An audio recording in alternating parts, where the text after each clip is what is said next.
Bonjour à tous pour ce 5 à 7 Histoire et philosophie des sciences que nous faisons avec le comité de l'histoire des sciences national et le comité de l'histoire des sciences de l'Académie des sciences. Aujourd'hui, nous parlons de la plus ancienne voix humaine restituée, celle d'Édouard Léon Scott de Martinville. Laissons notre imagination remonter le temps. Un demi-siècle, un siècle et demi. Nous voici arrivés le 11 mars 1878. Dans cette même grande salle des séances, la disposition est inchangée. Le lundi est le jour de la séance hebdomadaire de l'Académie des sciences.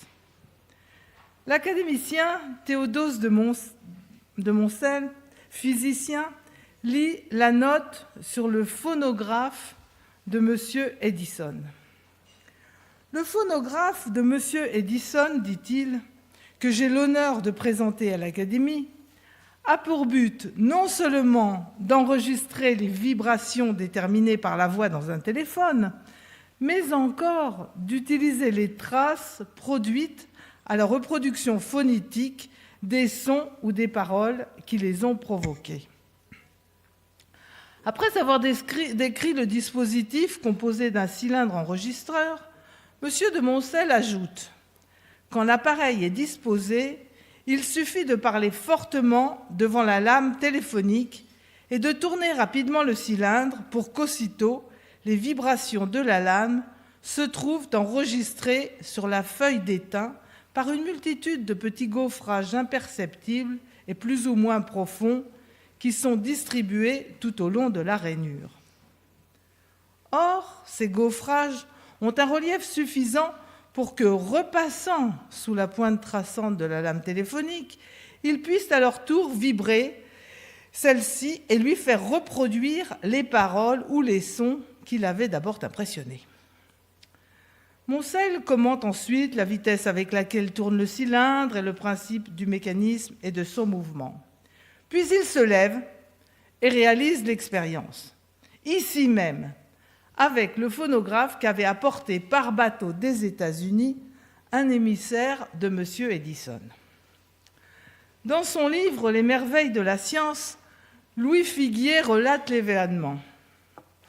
Théodose Achille du Moncel s'approche donc de la boîte parlante, dit Louis Figuier, et il dit d'une voix forte « L'Académie remercie M. Edison de son intéressante communication. » L'instrument répéta les paroles de Théodose du Moncel.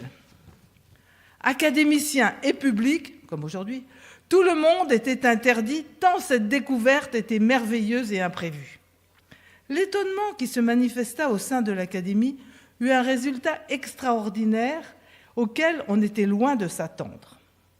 Un savant illustre, le docteur Bouillot, que vous voyez ici, ne pouvait en croire ses oreilles.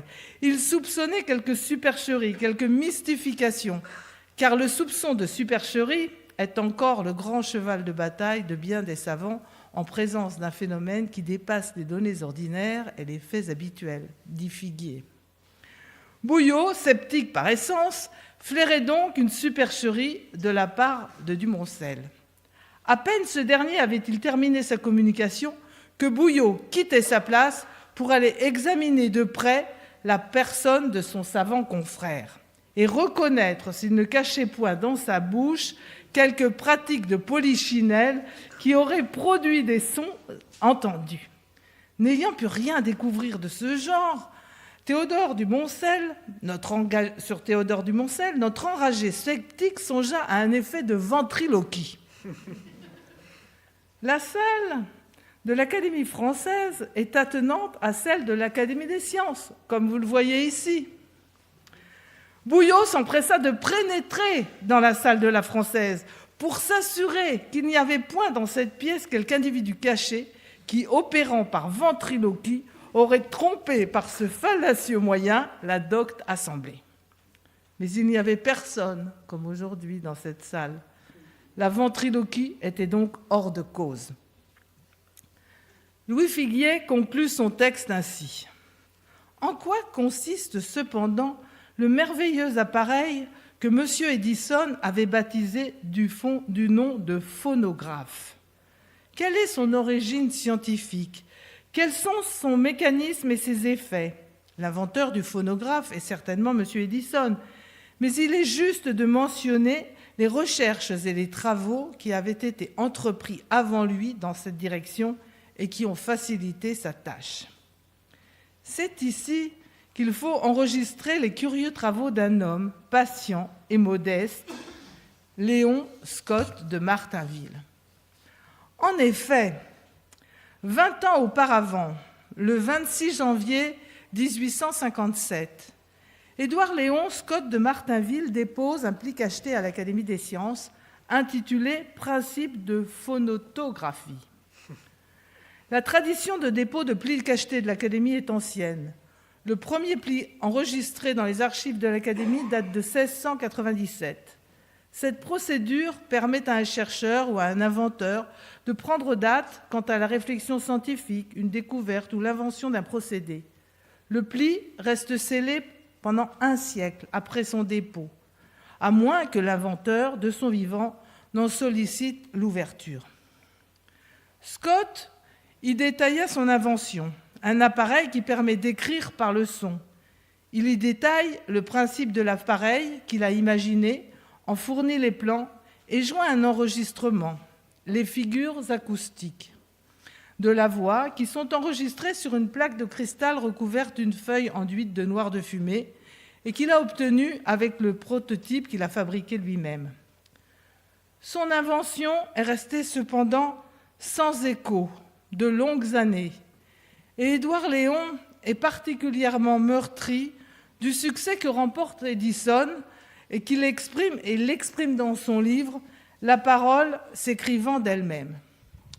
En fait, la différence entre Edison et Scott de Martinville est la suivante. Edison, en fait, était un homme brillant qui avait enregistré la voix et qui voulait la reproduire.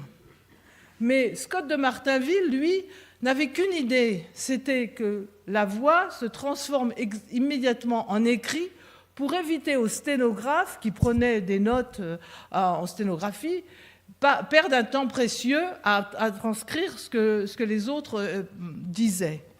Et donc, c'est cette différence qui a fait que, finalement, l'invention d'Édouard Léon Scott de Martinville est restée lettre morte pendant un certain temps.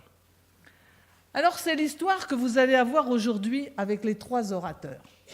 Le premier que vous voyez là et qui rit, c'est Laurent Scott de Martinville, l'arrière-petit-fils d'Édouard Léon. D'ailleurs, il y a une grande ressemblance entre eux, vous pouvez le constater. Et il va nous raconter toutes les difficultés qu'a eu son arrière-grand-père, tous les obstacles qu'il a dû surmonter pour arriver au fameux phonotographe.